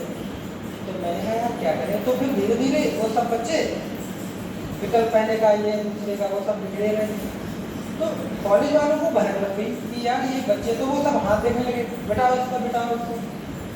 तो तीसरा पेपर था, तो मैंने कहा लाओ, एक लड़का था कि कोड चाहिए बताओ। मैंने कहा कंप्यूटर का पेपर था, मुझे कंप्यूटर आता नहीं है। मैंने कहा दे दो यार, बात ही हो जाए। तो 12 नंबर लाने थे 25 नंबर में, तो 5 नंबर वो मिल जाएंगे। तो उसने कहा कि लिख लो 222-21। अब 222-21 का मतलब पहले का दूसरा, दूसरे का दूसरा, तीसरे का दूसरा, चौथे का दूसरा, 5वें का पहला। तो मैंने एक काम किया, मेरा एक प्रवेश पत्र था। प्रवेश पत्र में जो नंबर होते हैं ना, 1 2 3 4 5 6 7, पूरे प्रवेश पत्र में नंबर लिखे हुए थे। तो मैंने एक क्रम बनाया, मैंने गिनतियों पे जैसे एक क्रम लिखा हुआ है, तो मैंने उसमें केवल बिंदी रखी, तो एक ये 2 पे ऐसे बिंदी रखी, और ये प्रवेश पत्र था उस पे ऐसे बिंदी रखी, ऐसे बिंदी रखी, ऐसे, और एक बना हुआ था ऐसे बिंदी रखी। कहीं नहीं लिखा मैंने, पूरे प्रवेश पत्र पे जो नंबर लिखे हुए थे वहीं पे मैंने बिंदी रखी। वो चीज़ किसको पता थी? केवल मुझे पता था। हाथ दिखाओ, नहीं दिखाया, कुछ नहीं है यहाँ। प्रवेश पत्र में पता है कि ये सीरियल है। ऐसे ही मैं जो लिखवा रहा हूँ वो तुम्हें पता है ना कि किस तरह से क्या ऐड करना है, ठीक है? हाँ। तो हेल्पिंग वर्ब में मैंने सब में बिल और सेल भरवा दिया, ठीक है? सब में मैंने क्या भरवा दिया? बिल और सेल। तो फ्यूचर इंडेफिनिट में सब में क्या लगेगा? बिल और सेल। देखिए एक बात ध्यान से समझिए, देखिए एक बात ध्यान से समझिए। फ्यूचर इंडेफिनिट में आप बिल सेल आपने यहाँ से शुरू किया था, मैं ये नहीं कहता देखो सबकी हैंड पर एक डेट की हो जाएंगे, और ऐसा कभी होता नहीं है। लेकिन हाँ शुरुआत यहीं से होती है। जो मैंने लिख दिया वो मिटाना नहीं है, उसके आगे क्या करना है, ऐड करना है। देखिए फ्यूचर इंडेफिनिट की हेल्पिंग वर्ब रहेगी विल और फ्यूचर कंटिन्यूअस की हेल्पिंग वर्ब इसमें बी और जोड़ दोगे। क्या जोड़ दोगे? बी। अब आई भी मैंने लिख दिया एक बार ना, तो फ्यूचर कंटिन्यूअस में सबके साथ क्या लगेगा? Will be. आई भी के साथ क्या लगेगा? ये यहाँ पर आई भी लिखा है, ध्यान रखना। अच्छा फ्यूचर में, फ्यूचर का हटा दो का तो ध्यान, केवल दूसरे वाले में बी और जोड़ देना है। अब तो कोई दिक्कत वाली बात नहीं है, कोई दिक्कत नहीं है ना, ठीक है। एक शुरुआत में कहानी सीखी कि बताओ पहचान इसकी हेल्पिंग वर्ब है नहीं, तो सबकी कहते थे इज आर है। मैं पढ़ा रहा हूँ 6 में कि बहे बाजार जाता है, लड़का बना रहा है, पता क्या, he is going to market. उसको है देखा तो इज लगाना ही लगाना है, समझ रहे हो। अब जब भी ये नहीं देखा कि ता वाले में है नहीं लगता, भाई हेल्पिंग वर्ब जो इज आ रहा है ना, वो केवल किसकी है, प्रेजेंट कंटिन्यूअस। तो प्रेजेंट कंटिन्यूअस की आपने हेल्पिंग वर्ब लगाई इज, आर और है। एक वचन हो सब्जेक्ट तो आप इज लगाओ, बहुवचन हो सब्जेक्ट तो आप आर लगाओ, और अगर मैं हूँ सब्जेक्ट तो आप क्या लगाओ, इज आर। तो है क्या, तुम बताओ, इज माने है होता है प्रेजेंट का ही होगा, वो हेल्पिंग वर्ब पास्ट की सुनना हो जाएगी, ठीक है। अब आगे दे रहा था तो इसकी पहचान लगाओगे आप, इसकी हेल्पिंग वर्ब हो जाएगी बाज, और क्या हो जाएगी, वर्ब। इसकी हेल्पिंग वर्ब हो जाएगी बाज और वर्ब। एक वचन हो तो आप बाज लगाओ, और बहुवचन हो तो आप क्या लगाओ। ऐसे ही इसमें कंफ्यूजन मत होना कि एक वचन हो तो बिल लगाओ, बहुवचन हो तो सर लगाओ ना, इसमें आई भी हो तो सर लगाओ, वैसे क्या लगाओ, बिल लगाओ, ठीक है। अब देखिए तीसरे, तो दूसरे वाले की लिखवाए हो क्या, इज आर एम बाज पर, हाँ, क्योंकि तीसरे वाले में तो क्या जुड़वा दिया था, बी जुड़वा दिया था ना, बस। लेकिन मानो अब नया पढ़ नहीं लिखवाऊंगा, आप कहते हो, आप ये सोच रहे हो सर बढ़ाते ही जा रहे हो, इतना काफी है, ठीक है। देखिए प्रेजेंट परफेक्ट में मैंने ये वहां से वो चीजें रोकी थी कि ये हेल्पिंग वर्ब जो है ना, प्रेजेंट परफेक्ट की हैज होती है और क्या होती है, हैव होती है। तो एक वचन के साथ लगेगा आपका हैज, और बहुवचन के साथ क्या लगेगा, ठीक है। एक वचन के साथ हैज और बहुवचन के साथ क्या लगेगा। तो देख लीजिए, एक बात समझिए, हैज इसकी फास्ट करोगे तो वो हो जाएगी हेल्पिंग वर्ब है, क्या हो जाएगी, एक है बनाए। तो जब बीचों में एक है हो तो चीज आसान है, कोई भी आए सबके साथ वही तो होगी, एक है तो एक है लगाओ, बस। उसके बाद इसकी क्या है, बिल और साइड, इसमें एक चीज और लगेगी, या तो हैज लगा दो, या हैव लगा दो, या हैव लगा दो। देखो प्रेजेंट परफेक्ट का पास्ट परफेक्ट और फ्यूचर परफेक्ट, इसमें है तीनों लगभग एक जैसा है ना, तो इसमें बिल और सेल के साथ मैं बताऊं तीनों में से क्या लगेगा, है, क्या लगेगा, है। तो इसकी ये वाली ये, तो बिल में इसमें है जोड़ दो, क्या जोड़ दो, ये क्या है, मैं कह रहा हूँ कि फ्यूचर परफेक्ट का हो चुकेगा तो बिल है लगाना, और बाकी क्या लगाना, सेल है किसके साथ लगाओगे, आई बी के साथ, ठीक है। देखो सबसे हेल्पिंग वर्ब बन गई है, कोई दिक्कत वाली बात नहीं है। आप कहोगे चौथे वाले की हेल्पिंग वर्ब कैसे बनाएं, ठीक तीसरे वाली हेल्पिंग वर्ब उतार दो और उसमें बीन जोड़ दो, तीसरे वाली की हेल्पिंग वर्ब उतार दो और क्या जोड़ दो, चौथे वाला मैंने अभी जब भी किया है ऊपर से ही बनाया है, चौथे वाले में कोई नई चीजें नहीं जुड़ी थी, वो मैंने शुरुआत में 3 वर्ड लिखवाए थे, वो भी मैंने उन्हीं से बनाया था, चौथा है ना। तो इसमें भी देख लीजिए, प्रेजेंट परफेक्ट कंटिन्यूअस की हेल्पिंग वर्ब, ये क्या है, हैव है, ऊपर क्या है हेल्पिंग वर्ब, हैड है, इसकी क्या है हेल्पिंग वर्ब, विल हैव, और क्या है, शायद हैव है। उसमें आगे इसमें चौथे वाले में आपको क्या जोड़ देना है, बीन और जोड़ देना है, बीन और जोड़ देना है, ठीक है, बीन। इसमें भी क्या लगा जोड़ देना है, बीन, और इसमें भी जोड़ देना है, इसकी हेल्पिंग वर्ब नहीं होती है, इसकी हेल्पिंग वर्ब नहीं होती है, ठीक है, नहीं होती है नेगेटिव वेटिव को बाद में सीखोगे, है ना, पहले दूसरे की नहीं है, बात समझ रहे हो, है ना। हाँ, तो ये उतार दीजिए। मैंने आपको सबकी पहचान सिखाई, सबकी हेल्पिंग वर्ब सिखाई और सबकी वर्ब सिखाई, समझ रहे होगा, है ना। अगर आप इसको एक बार अगर घर पे ट्राई किया, इस चीज को अगर आपने घर पे ट्राई किया तो यकीन मानो आप सीख जाओगे, है ना। सर जब समय का पता लगाना हो तो मतलब कैसे पता लगता है? जैसे एक चीज़ होती है कि वो 2 दिन पहले मार्केट गया था और 2 घंटे पहले, वहाँ पर दिन भी आ रहा है तो वो भी समय है, लेकिन वहाँ पर घंटे आ रहे हैं। चीज़ें मैं सिंसार लगाऊंगा जब सेंटेंस आप पढ़ोगे तो वो तो एक खाका है तैयार करना ना, पहले देख तो सीखोगे। हाँ, मैं कल दिल्ली जा रहा है तो वो फ्यूचर का होगा, लेकिन वो पता क्या होगा, वो एक सेंटेंस के तहत जब बनाओगे भूल है नहीं है, तो अगर आप एक नींव में ही अगर आप ऊंचाई को रख रहे हो फिर तो नहीं सीख पाओगे, समझ रहे हो, ये नींव है। हम जब बीएड पढ़ा, जब हम बच्चों को पढ़ाना, हमने बीएड किया तो बच्चों को जो पढ़ाना हमें बीएड में सिखाया था, तो एक क्वेश्चन आता है कि अंश से पूर्ण की ओर सिखाओगे या पूर्ण से अंश की ओर सिखाओगे, बताओ। हाँ, गलत है, ये गलत है, अंश से पूर्ण की ओर नहीं सिखाओगे, पूर्ण से अंश की ओर सिखाओगे, समझ रहे हो। देखिए पहले सिखाया जाता है बच्चे को कि ये हाथ है, पहले क्या सिखाया जाता है, पूरा बता दिया ना, उसके बाद सिखाया जाता है कि ये उंगलियां हैं, उसके बाद सिखाया जाता है कि ये अंगूठा है, ये तर्जनी उंगली है, ये कानी उंगली है, समझ रहे हो। तो पहले पूरी चीज सिखाई जाती है, बाद में उसके क्या सिखाए जाते हैं, अंग, ये पूरी चीज है, समझ रहे हो, इसके अंग आप बाद में सीखोगे। यकीन मानो अगर आपने ये बेस सीख लिया है ना, और सुनो, बच्चे को अमूर्त से मूर्त की ओर सिखाया जाता है, अमूर्त से अमूर्त, बताओ, बच्चे को अमूर्त से मूर्त की ओर सिखाया जाता है या मूर्त से अमूर्त की ओर सिखाया जाता है? बच्चे को सिखाया जाता है मूर्त से अमूर्त की ओर। पहले छोटी वाली किताबों में आप देखते थे एप्पल मीन सेब, तो उसमें सेब बना के दिया जाता था। अब वाली किताबों में सेब बना के देते हैं हम लोग? नहीं देते हैं। इसका मतलब पहले उसको दिखाओ वो चीज, सब उसके बारे में छोटी छोटी चीजें सीखो, समझ रहे हो। अभी तो क्लास क्लास होनी जरूरी है, तभी पैसा मिलता है, एक मिनट कम लगेगा पता नहीं मिलेगा।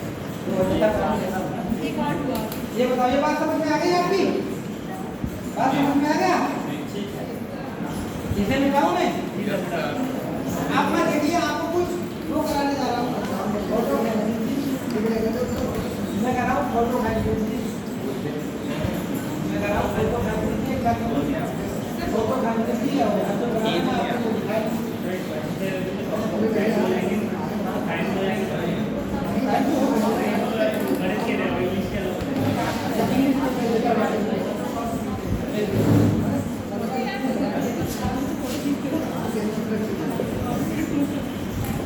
आज आप लोग ऑनलाइन पढ़ रहे हो, मैं लिखी दे रहा हूँ बात, आप ऑनलाइन से कोई भी क्लास करोगे और अगर दो क्लास आपने दोबारा नहीं पढ़ी तो वो याद नहीं होगी, गारंटी करता हूँ। एक क्लास पढ़ी है यूट्यूब पे और दोबारा आपने अगर आपने वो क्लास नहीं पढ़ी तो वो याद नहीं होगी। इसीलिए जो माइंड लड़के होते हैं उनको क्लास मिली तो वो किसी ऐसे आदमी को व्हाट्सएप पे भेज देते हैं जिसका पढ़ाई से दूर दूर तक लेना देना नहीं। जैसे हमारी एक हुआ है, वो व्हाट्सएप चलाती है, वो कुछ नहीं पता है, वो केवल वीडियो कॉल के चक्कर में व्हाट्सएप खोल रखा है, ठीक है, उनका नंबर मेरे में सेव है, ठीक है, मुझे वो क्लास देखनी होती है कि मैं तुरंत उन्हीं के ऊपर भेजता हूँ, लेकिन मानो उन्होंने आज तक मुझसे देखने का कि लगा क्या भेजता है तुम्हें पता ही नहीं है कुछ, ठीक है। जब भी तुम्हें पढ़ना है उन्हीं का मैं व्हाट्सएप खोलता हूँ, वहाँ पे है, मिल जाएगी वो आपको, पूरेगी नहीं, समझ रहे। इसीलिए मैं कहता हूँ ऐसे आदमी को दोबारा देखिए, हम लोग बीएड करते हैं तो बीएड में सिखाया जाता है कैसे बच्चों को सिखाओगे। खान डाई के 3 नियम, सबसे तत्परता का नियम, अभ्यास का नियम, प्रभाव का नियम। पहली बात आप मन लगन से पढ़ोगे तत्परता से, उसके बाद क्या करोगे उसका अभ्यास, तब जाके क्या पड़ेगा प्रभाव, वरना नहीं पड़ेगा। इसीलिए माइंड के 3 भाग बनाए हैं, इसीलिए माइंड के 3 भाग बनाए हैं, मस्तिष्क, मध्य मस्तिष्क और अनुमस्तिष्क। कोई चीज़ आपको अगर याद करनी है तो आपको वो 3 बार में ही पढ़नी पड़ेगी, तब जाके आपको वो याद है।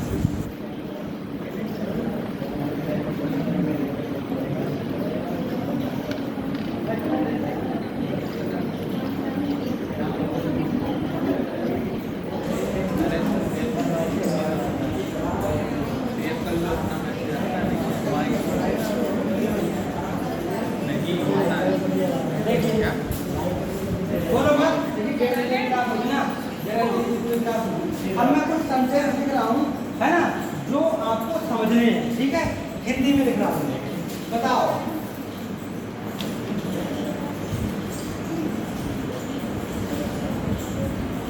वह बाजार जा चुका है, ये कौन से टेंस का है?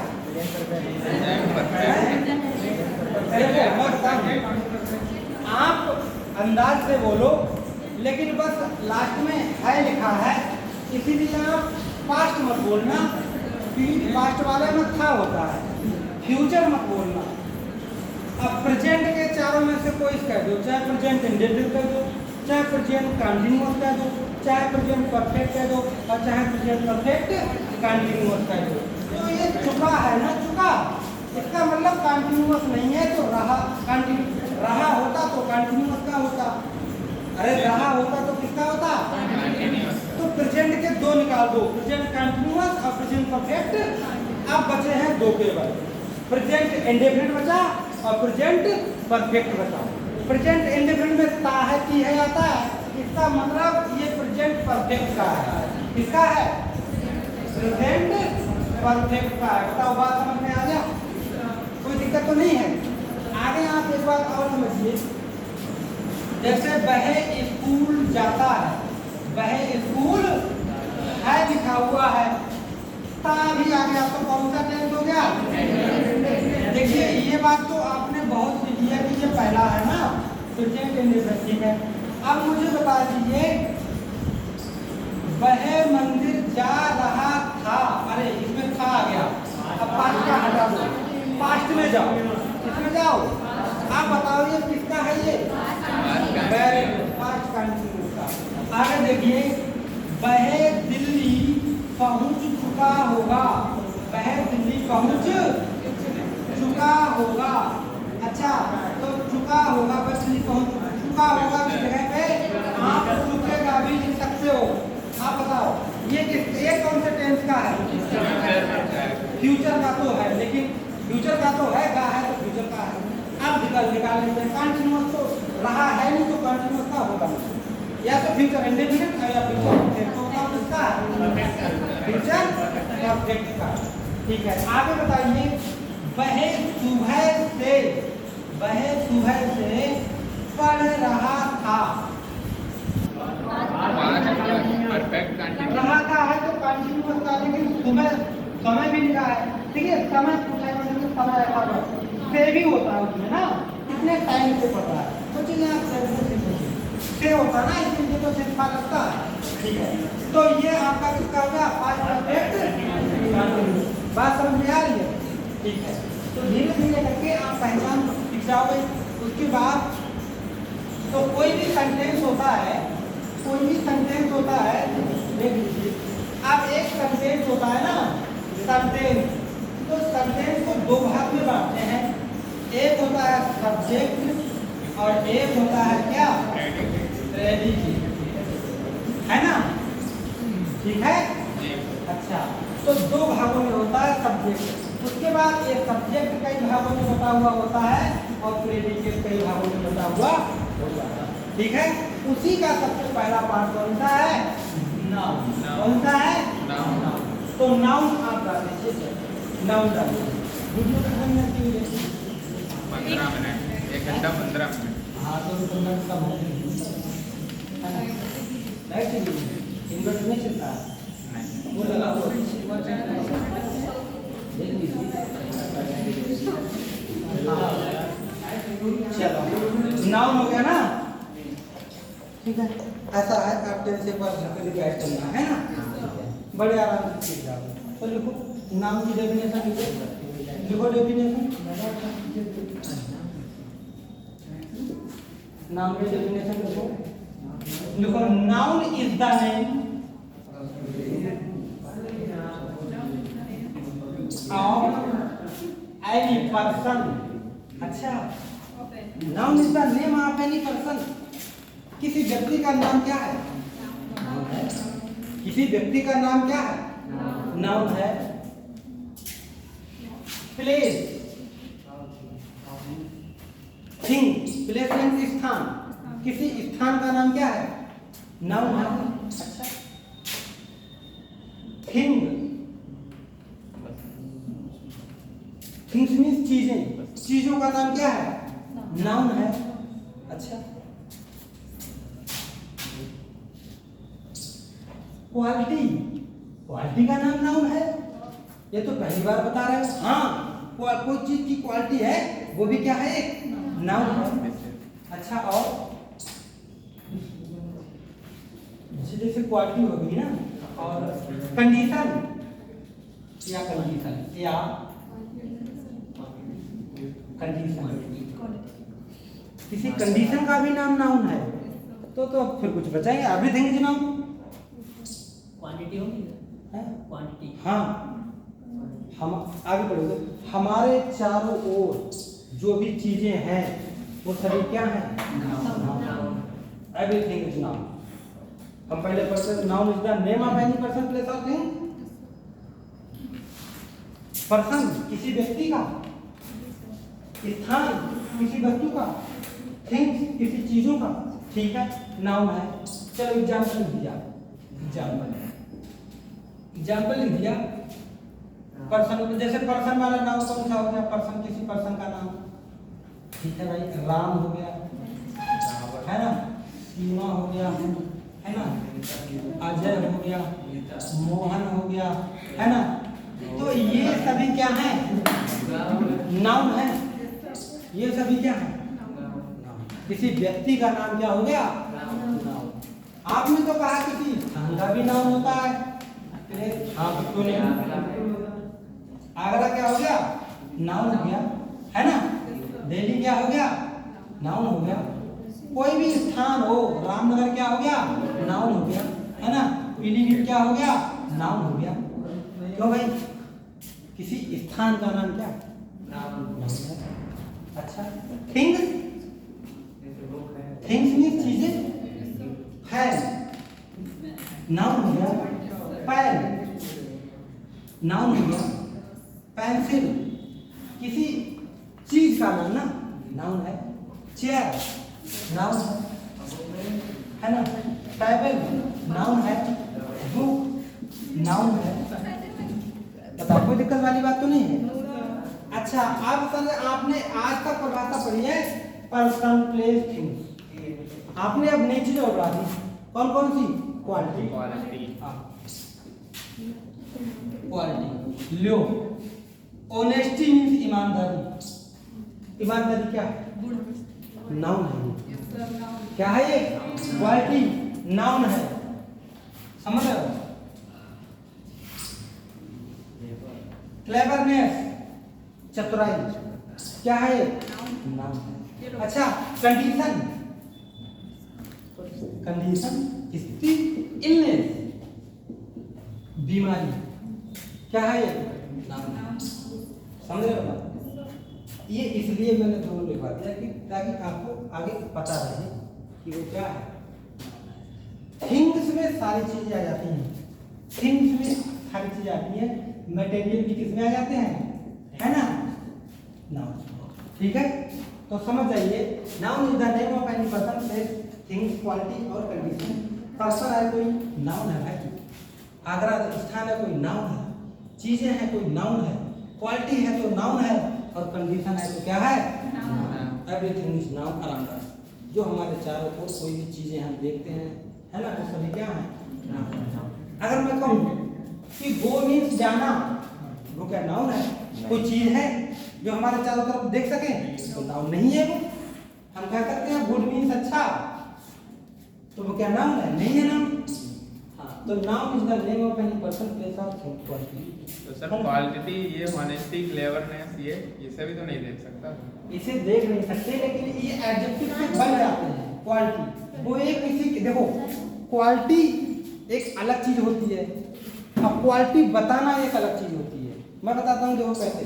आपने कहा था वो अलग अलग होती है। ये हो गया एडवाइज, धीरे धीरे सीख जाओगे।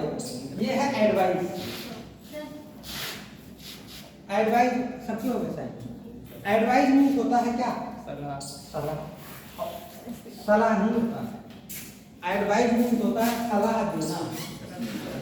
एडवाइज मीन्स क्या होता है? और एडवाइज मीन्स होता है सलाह।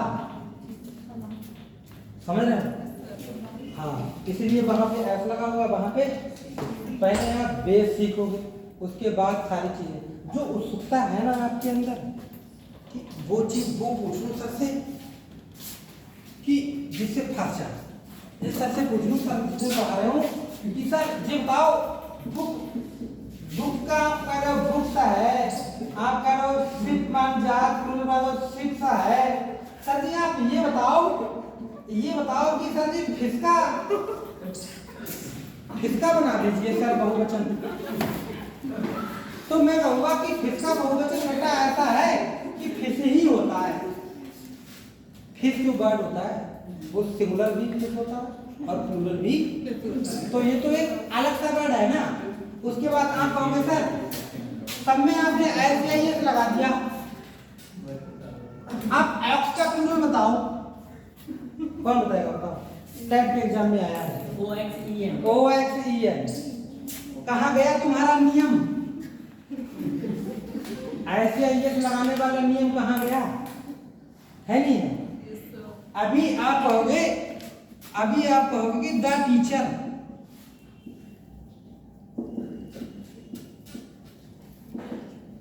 Is going to home. मैं कहूँगा सेंटेंस गलत लिख रहे हो। तुम्हें पता है कि टीचर के साथ गाली लगता है, हॉस्पिटल के साथ गाली लगता है, किसी बीमारी के साथ गाली लगता है। आप कहोगे कि सी हैज द गोल्ड, उसके पास गोल्ड है। मैं कहूँगा कि ये गलत है, दा तो लगेगा नहीं। आप कहोगे क्यों नहीं लगेगा? सर गोल्ड तो एक मटेरियल है, मटेरियल नाम से पहले दा नहीं लगता है। सारे रूल्स मुझे पता है। 2007 से मैंने 2016 तक पढ़ाया है इंटर कॉलेज में अंग्रेजी। 2007 से 2016, फिर 2016 से अब तक पढ़ाया है मैंने कंपटीशन में। समझ रहे हो? तुम्हारे सामने लगता है 35 साल मेरी एज है, और मैंने पढ़ाना शुरू किया था पहली बार इंटर पास किया था 2007 में। उसके बाद से मैं पढ़ाने लगा। फिर धीरे धीरे जब पढ़ाने उतरा तो मैंने सोचा कि ना वो बीएड कर लिया जाए, है ना। तो फिर मैंने बीएड किया। फिर मैंने सोचा आप कुछ नहीं पढ़ना है, इंग्लिश ही पढ़नी है। ठीक है, इंग्लिश पढ़ना है और खेलना है। खेलते खेलते मेरा दोस्त पीएचडी में लगा है और वो लेक्चरर है झारखंड में।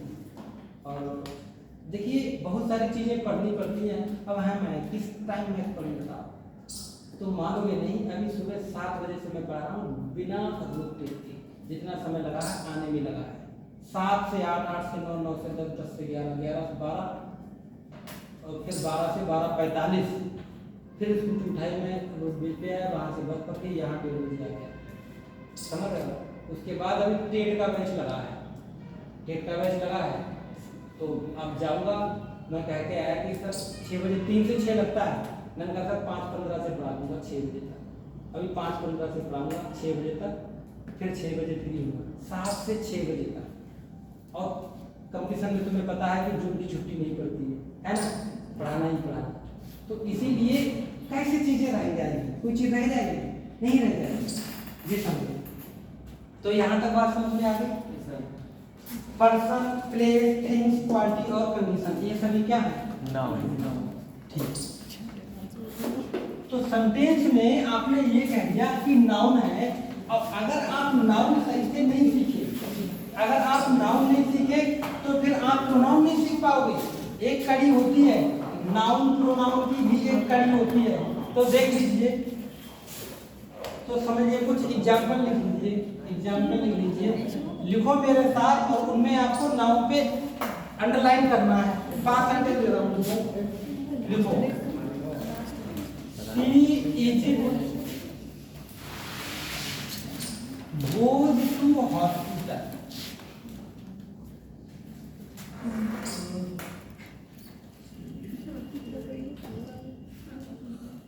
Seema is flying the kite. Gold is precious metal.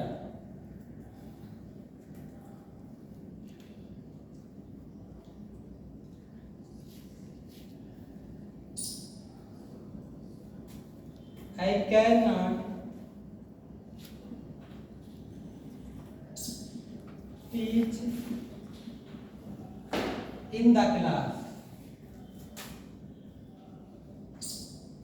Honesty is the best policy.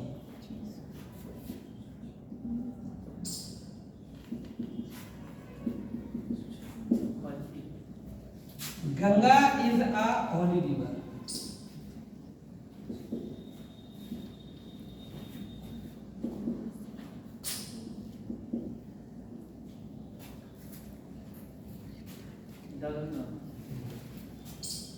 खाली लगा, डूंगा लगा।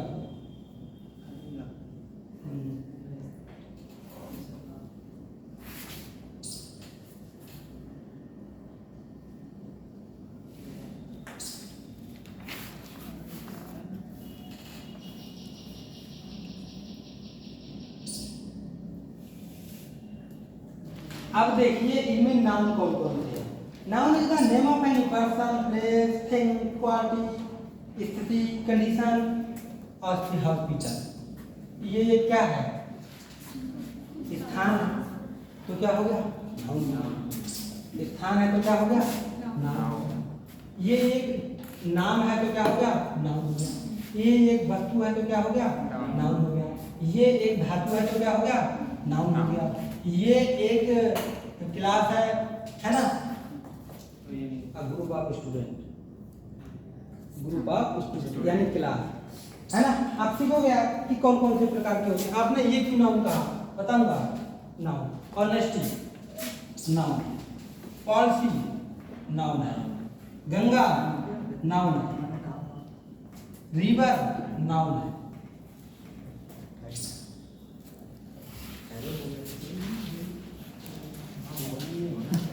होली भी पवित्रता होती है, क्वालिटी। होली माने पवित्र हो गया तो क्वालिटी होगी किसी चीज। हाँ हाँ हाँ, क्वालिटी हो गई वो, लेकिन यहाँ की विशेषता बता रहा है। अच्छा, रिवर। एक चीज होती है खुद की, एक चीज होती है अपने आप में क्वालिटी, और एक चीज होती है क्वालिटी बताना। ऐसा ना, आपको जब नाउन सीखोगे तो क्वालिटी, देखो एडजेक्टिव से भी नाउन बनते हैं, एडवर्ब से भी नाउन बनते हैं, है ना? समय से भी नाउन बनते हैं, वर्ब से भी नाउन बनते हैं। अच्छा बताओ, जैसे हो गया कि लव मीन्स प्रेम करना एक वर्ब है। लव मीन्स प्रेम करना एक वर्ब है, क्रिया है ना? अगर यहाँ पर पढ़ोगे लव इज ब्लाइंड, प्रेम अंधा है, तो ये लव मीन्स प्रेम करना और ये लव मीन्स एक नाउन है। ये क्या हो गया? नाउन है। तो वो बात आप सीखोगे कि वर्ब से नाउन कैसे बनेगा, समझ रहे हो आप? हाँ। ब्लाइंड मतलब एक इलनेस, मतलब बीमारी। इल मीन्स एक बीमारी है। तो ब्लाइंड यहाँ पर होगी, नाउन होगा। कौन सा? ब्लाइंड माने ब्लाइंड मीन्स अंधा। तो ये प्रेम है ना, प्रेम की क्वालिटी है, प्रेम की विशेषता है एक अंधा, इसलिए वो एडजेक्टिव होगा। तो जब मतलब बताएगा तब नहीं होगा, अब जब हाँ, खुद के लिए कहेगा तब खुद के होगा। लिए कहेगा। मैं बता रहा हूँ आपको, एडजेक्टिव से बनाना सिखा दूंगा नाउन, ठीक है? उसके बाद सीधे जो एडजेक्टिव से क्वालिटी, बस एडजेक्टिव में क्वालिटी है, वो चाहे अच्छी हो या, जैसे ही या हैंडसम बॉय, तो लड़का कैसा है? हैंडसम। तो हैंडसम एक एडजेक्टिव हो गया। सी या एन अगली गर्ल, बाय बसूर लड़की है, तो उसमें क्वालिटी क्या है? अगली क्वालिटी तो वो भी है, क्वालिटी बेकार क्वालिटी है तो है तो वो भी क्वालिटी है ना। भाई I have a black cup, मेरे पास एक काली गाय है, तो गाय कैसी है? काली, तो वो क्वालिटी होगा। सीखोगे आप। तो ये बताओ फिर भी अब ये सर ये भी आपने नाम बता दिया, ये भी आपने नाम बता दिया। ये तो गंगा एक नाम है, और जो नाम एक गंगा है ये भी, तो यही तो आप आगे सीखोगे कि ये प्रॉपर नाउन है और ये कॉमन नाउन है। कैसे सीखोगे? ये लिख लिया। अब आप हैंड डाल लीजिए काइंड का अपना नाउन। तो टाइम हो गया। टाइम हो गया, चलो चलो कोई बात नहीं, टाइम हो गया, लाइट चलेगी तो दिक्कत। देखिए वीडियो में होगा क्या घंटा सर चलने दीजिए, टाइम हो गया। तभी तो पूछ रहा हूँ, टाइम हो गया डेढ़ घंटा होगा। 21 हो गया। हाँ? 31 31 31 31 चलो ठीक है। वीडियो स्टॉप करो।